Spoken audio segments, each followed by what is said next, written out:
Okay. Can you hear any of my background noise? Like there's iPad, there's a lot going on in the house. Do you hear it? Okay, good. Awesome. Fantastic.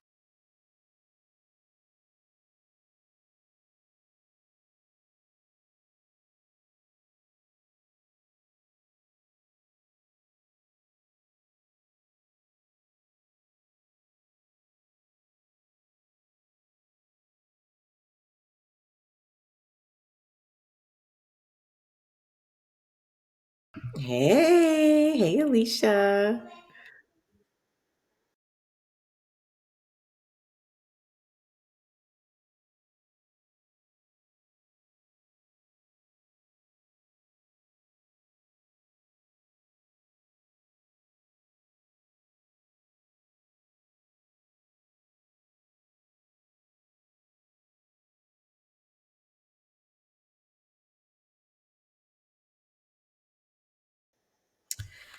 All right. So I just want to dive in because we say we're here for a good time, but not a.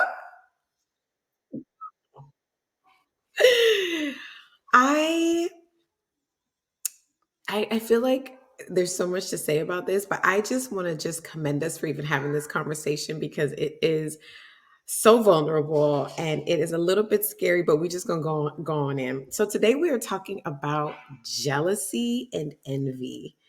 And we actually learned in the process of discussing this episode and doing our research and all the things that we do that there is a difference between jealousy and envy, which we already knew, but I don't think we realized just how different they were. So, just for me to kind of set the tone and so that we're all on the same page when we use the words interchangeably, I'm going to give you all the definition of each so that we can know what we're talking about and we'll go from there. So the difference between jealousy and envy is jealousy is not wanting to share something or someone you possess or hope to possess. So jealousy is something you already have and you're afraid of somebody taking it from you. So that would make you jealous, right? Envy is resentment towards the possession of someone else. So envy is when you want what someone else has. So say your neighbor has a new convertible, you feel envy, like, damn, she got a nice car. Like, I want that car. That's a hot car. Like, I want that. Jealousy is if she takes your husband for a ride in her new convertible. Okay. Where you're just like, wait, why are you taking my husband for this ride? So we just want to make it clear that there is a difference between jealousy and envy. And we also realized through talking through this that most of the time it's envy people are feeling, not jealousy.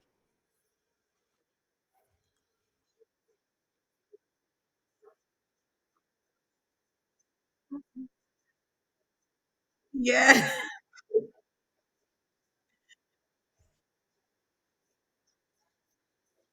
Yes.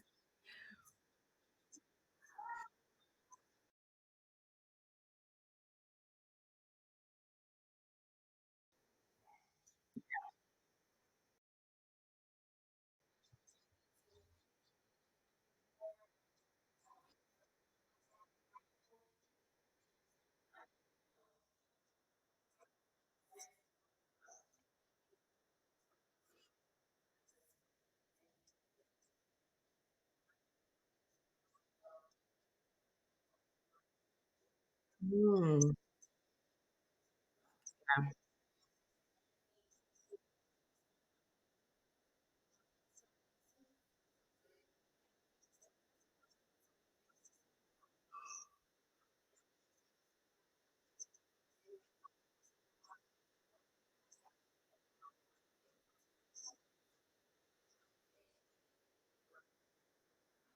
But the reason I think that doesn't happen is because I think there's a lot of shame around those feelings. Like nobody wants to say out loud or acknowledge that they feel jealous or envious about anybody else. Like you don't ever want to be that person. And oftentimes, I think because there is this shame, it does get kind of put in the dark somewhere where it does grow and it does fester and it does become sometimes this very ugly thing where people have lost their lives. I mean, there's just so much chaos that can come from unresolved jealousy and envy and just not really facing it head on. But I think the hardest part about it is even admitting to yourself that you feel that way. Like it feels like it feels like something is wrong with you if you have those emotions. It feels like, why do I feel like that? Like, do I, like it's one of those nasty, icky ones that we just don't want to sit in. We don't want to sit in.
Yeah.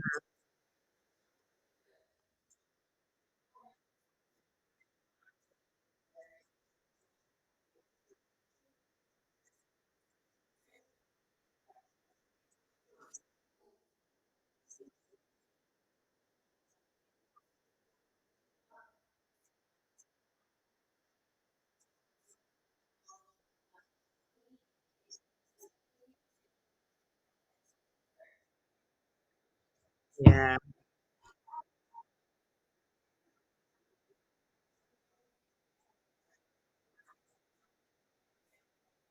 Exactly. And I think that having those tools and just knowing there's a way to work through it will allow people to sit in it for however long they need to because they know there's like a resolution as opposed to just sitting and letting it stew and just not knowing what to do with it and not knowing where to put it. And this conversation came about because we both had actually had an envious experience in like the same week. And luckily, because we're so aligned, we're soulmates. So like we're always just like on the same page. We were comfortable enough. And I think it was the first time I had ever said out loud that I had this emotion. Right? Like I was just like, I think you started, you were like, you know what? I felt like you said jealous, but now we know you mean and you meant envious. But you were like, I felt, and I was like, oh my God. Like, and it created this safe space for me to be like, what? I felt that too. And I want to tell somebody. And so that's what this conversation is about. Is just like creating the safe space for you to just say this out loud, say it to a trusted friend, put it in your journal, like look at the ugly jealousy, envy, because I know it's just uncomfortable. My opinion, though, is that I think jealousy and envy gets a bad rap. Like, we're going to talk about the fine. Yeah, I think we're going to talk about the fine line. But I think that so much time, so often, I don't think that people are honest just how driven they are because of their envy. I think that envy breeds ambition. I think that envy breeds certain forms of love. I think envy is at the root and the base of so much of the bigness that we do in life. Like how I think there's so many times that you look at something that someone else has, you decide that you want it and it pushes you, it motivates you to go and get it. Like I think envy is the ultimate motivator. Like there's so many people that feel like, "Oh, I was driven by I wanted to prove people wrong or I wanted to change the world." Like, okay, really you were like, "Oh, that looks like something I need." And I feel like if you could keep that energy in it and just let it push you and motivate you to want more and do more for yourself, and I think especially in this day and age of social media where we are seeing just how much is out there in the world, it's like you're constantly cycling through feelings of jealousy and envy, so I don't think it's always a bad thing. I think it can sometimes push you into spaces that may be even uncomfortable so that you can realize that it's possible for you. A lot of times you don't even know it's an option unless you see somebody else with it. You're like, oh, that's a thing. I want that thing. Now, Alicia's going to talk about the fine line, like where it gets like, okay, once you start cartwheeling over this line, jealousy and envy is a problem.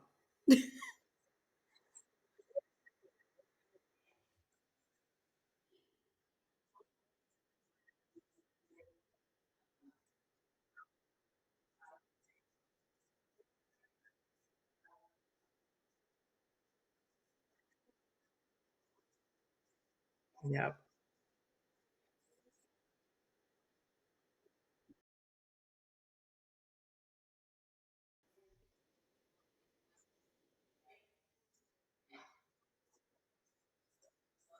Yep.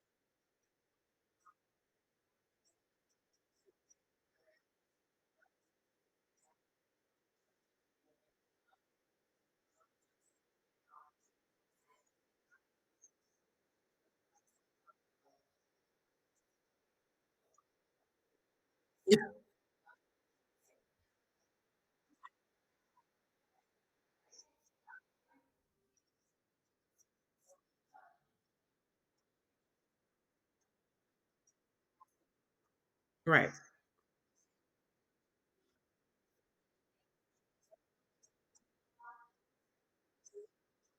Right. Right.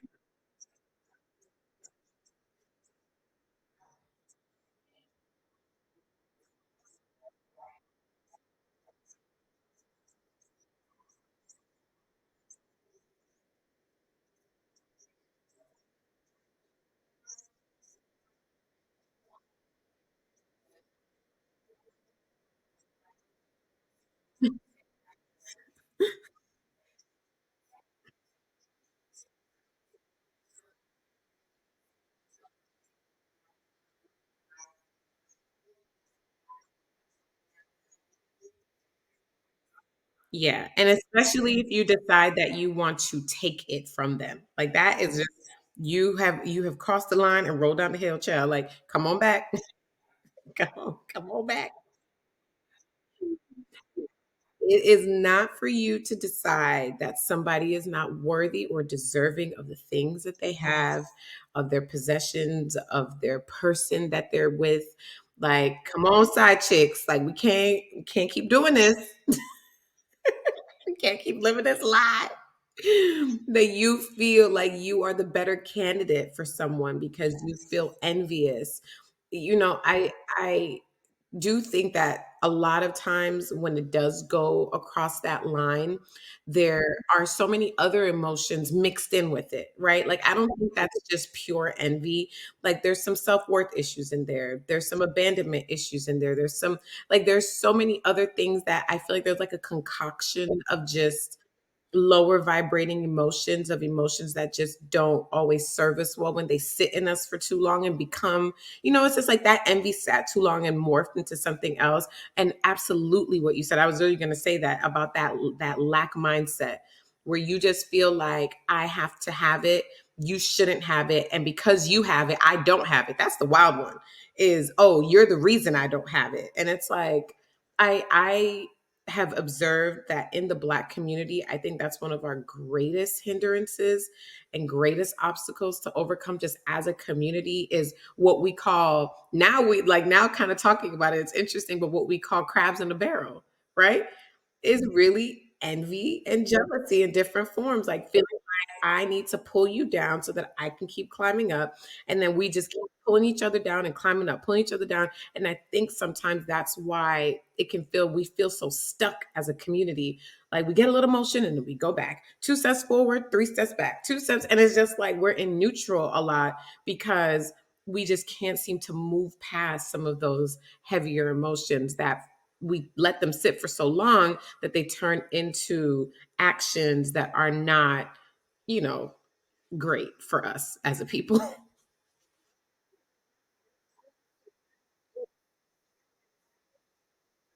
Exactly. Right.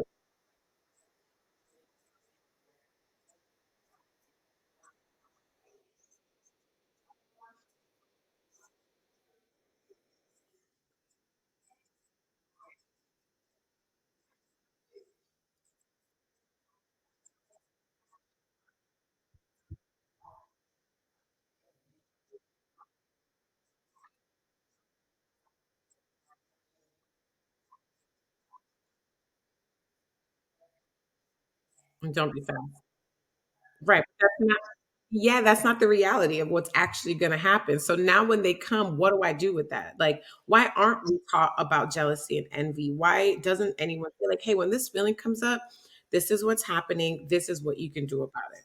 Like, here are some options, and that's what we wanna give you all as some options. For me, how I work through it, since I literally had a moment where like, was able to face it with Alicia and we sat in it, we talked through it together, like, what was like, why do I feel this way? Like life is so great. Like why did I for me it was I recently had a baby and I worked out throughout my whole pregnancy. And I've been working out my entire life. I feel like I was a cheerleader, I played flag football, I've always been in the gym. Like I've always been like a pretty active person. I've done yoga, I've done boxing, I've done like all the things. So with my first baby, I had a lot of resentment towards my body because I felt like my body had betrayed me after all these years. I have taken good care of her by feeding her good things and putting the energy into exercise. So, long story short, I worked out more during my second pregnancy, thinking like, all right, the back is gonna snap. Okay. Like I'm gonna snap back. It's gonna be epic. Like I'm not gonna go through what I went through with my first baby. I'm gonna look a lot better. I'm working out. Like, hello, this is what happens. This is what they say to do. Like, this is the formula. I have my baby, and mind you, I didn't gain a lot of weight throughout my pregnancy. So I was like, all right, I kept my weight down. Like, all the things are aligning. Like, this is gonna go great. I have my baby, and 1 month passes. All right, okay, it's gonna happen. 2 months passes. All right, the weight's just gonna fall off. It's gonna melt off. 3 months passes, and I'm like, okay, what's happening? Like, you know, and I'm just looking at myself and I'm not really feeling as motivated to work out as much as I usually do. I'm just feeling like down on myself. Like, why isn't it just like coming back together from breastfeeding like everyone says it will? And it just doesn't for me. It didn't with my first. So I have a friend, a really, really great friend, a close friend of mine who also had a baby, maybe like a month and a half after I did. So I mean, it's very close. It's not like I was being unrealistic. And so she had kind of like, this is like, I'm now like 5 or 6 months postpartum. And when this conversation between Alicia and I happened, when I felt the feeling of envy, she was about 4 months or so postpartum, and I'm looking at her and she looks amazing. Okay. Like stomach is snatched. Like she looks good. I know she didn't go to a doctor and get any work done. I know like she wasn't taking anything. Like I just know, this is my real friend for real. It's not someone just on the internet. And I'm looking at her. I see her husband post a picture of her in like a gown and like a dress, like a form-fitting dress that you couldn't pay me to wear at this stage of my life, because of just how my body looks. Not because it was ugly dress, but like I'm too insecure to wear that. And I remember I just got flooded with like, what the fuck? Like, why do you look like this? Like, why don't I look like that? And you do. And I just remember just like feeling so frustrated. I think at that day, I was like getting ready to go out with my husband. I couldn't, like when you can't find anything to wear because now you're irritated. And I felt just, I was like, I really felt it. Like it itches. Like, I feel like envy itches.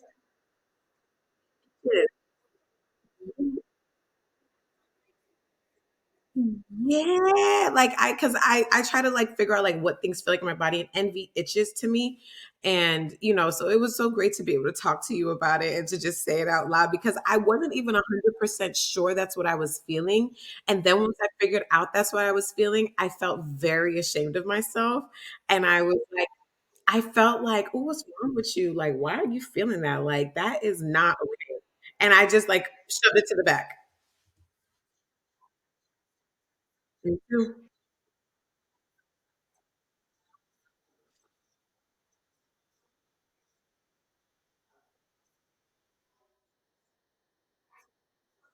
Right.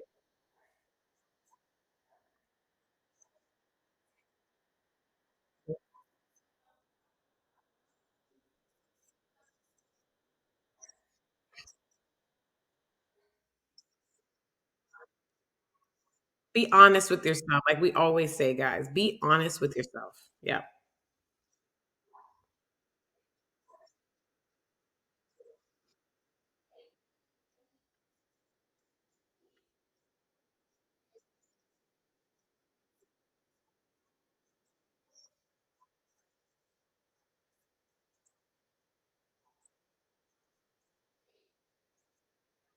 Mhm,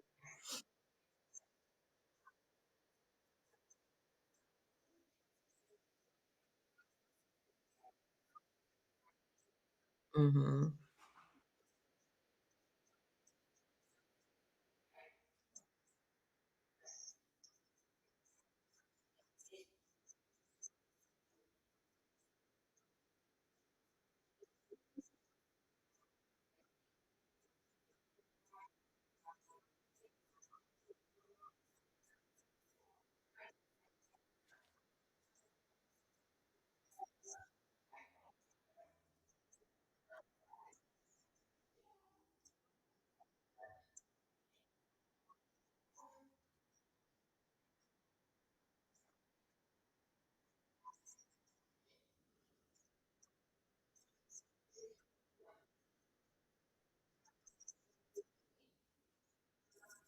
That last one is entitlement, by the way.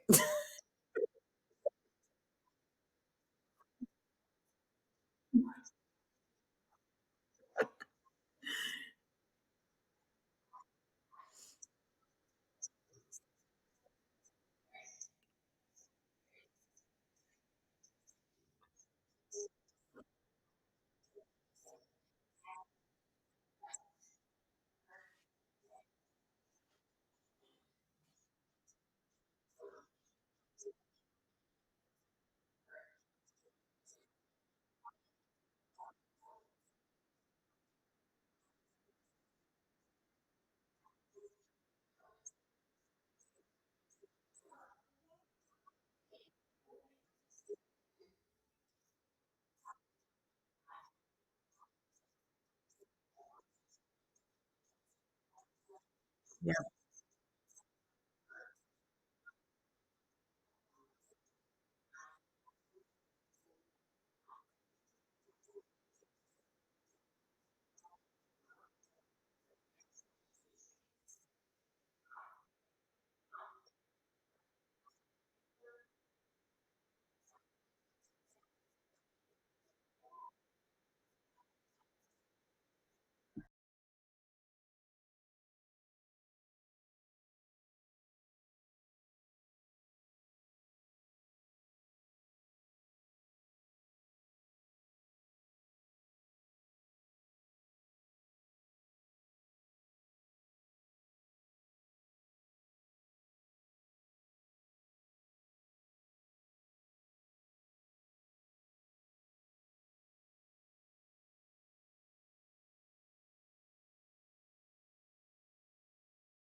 Part.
whatever you need to do.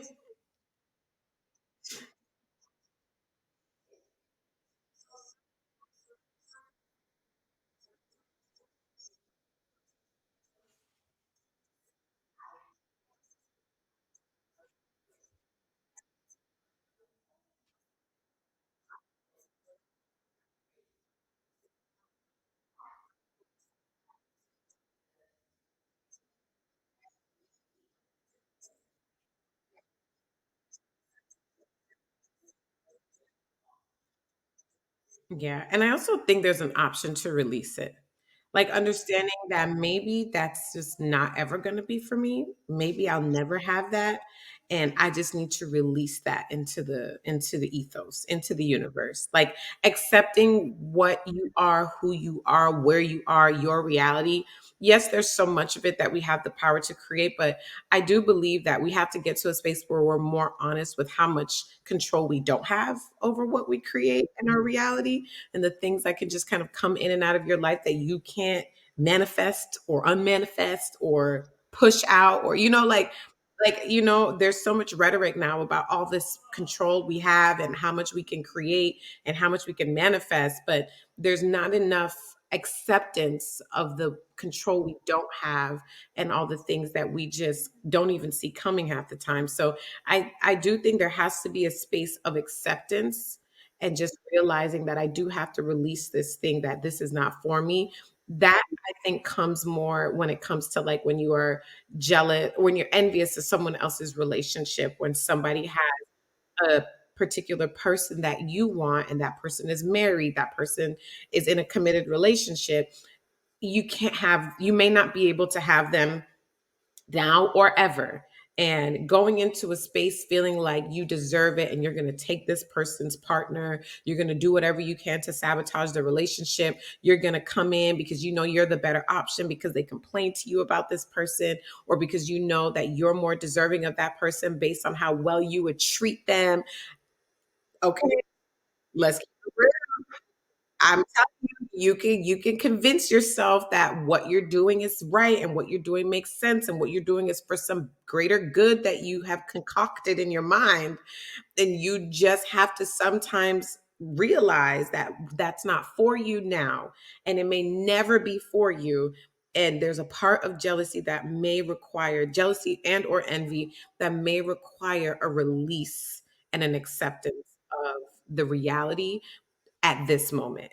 And not saying, not saying that there aren't things I can change, but to sit and anticipate that and to want it so badly that you begin to get destructive, you begin to sabotage, you begin to get toxic. It's going to end up just destroying you, right? Poison destroys the vessel it's stored in more than the vessel that it's poured onto, right? So just remember, when you're harboring those feelings and you have all that energy inside your body, it literally causes dis-ease, right? Dis-ease in your body. Diseases will start to be like, oh, okay, I guess we like it here. I guess this is where we can thrive, because the environment is now created in your body with emotions like jealousy, envy, anger, sadness, despair. So I just don't want us to feel like there's always a positive outcome where, okay, I see what you want, I see what you have, and I can just work really hard to get it, or I can just go here and get it, I could just go on that vacation too. Like sometimes that reality may never happen for you, and you do have to accept it.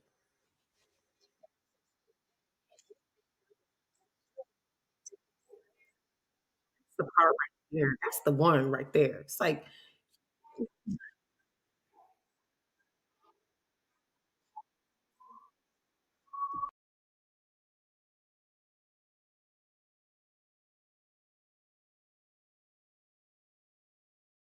oh, yes.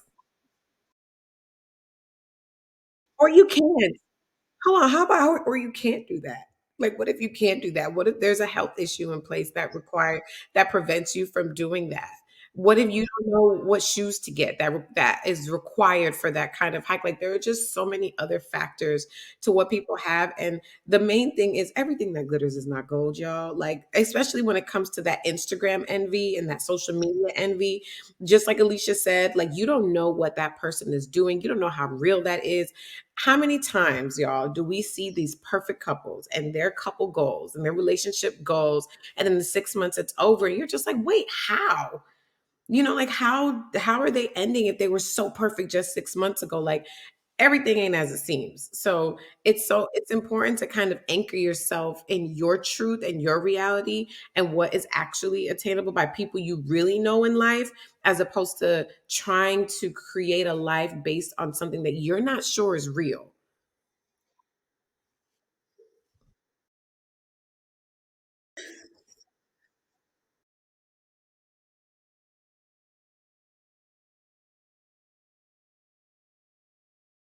Yes.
To do something. And I think a bonus that I just thought of based on what you just said is, if you have access to the person that you're envious of, ask them.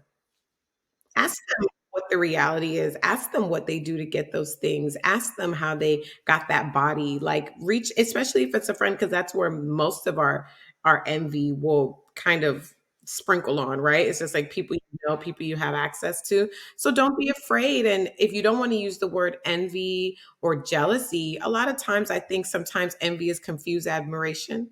So you can say, hey, I really admire, I feel so inspired by some of the things that I see you doing. What is it really like? What has your journey been like? How do you feel? Like, what motivates and inspires you to do this thing, or to have this thing, or to work this hard? What are some of the pitfalls that you've experienced on this journey? What are some of the things that people, yeah, what are things you have to know? What are some of the misconceptions people have around this kind of journey, or around attaining this level of success, or this level of physique, or, like, if you can, and obviously you don't have access to everyone, but I mean, it could definitely help give you perspective around the experience that you think somebody else has, because it's all about perspective, y'all. You're looking at something through a certain lens, and just cleaning that lens, or changing that lens, or changing the focus of the lens can really help you change how your brain processes it, therefore impacting how your body starts to process it. So that's our bonus, is if you know the person, if you can reach out to them, even if you don't know them and you just want to throw it out there and see if they'll respond, ask the questions that you think would give you clarity, so that you can move the envy and jealousy through your body a little bit differently. With the jealousy piece, I think a lot of it has a lot more to do with lack, when you feel like someone's going to take from you. If it's Especially if it's not like a person, but it's a thing, it's something that you and you start hoarding because that's what happens when you think someone's going to take something. You start hoarding and extra protecting and like doing whatever you can. You get your claws out and put up your steel walls, and that also is not a healthy thing. So always figure out why you think people are going to take from you. That I feel like emotion is generational and comes from childhood and makes you feel, I'm sure envy does too, but jealousy specifically, where you think someone's going to take from you, is a lack mindset. Okay, so you do have to figure out, like Alicia says, is it internal or external? And I would assume oftentimes with jealousy, it is internal. There's something that has you wired thinking that you can't hold on to what you have and you can't maintain it. So, I hope that this was helpful for you guys. And I do always anticipate that there is some kind of aha moment, because that's what these conversations are about. It's just kind of like putting the fuses together so something turns on and something is activated so that you can start making the changes towards the life and towards being the person that you want to be.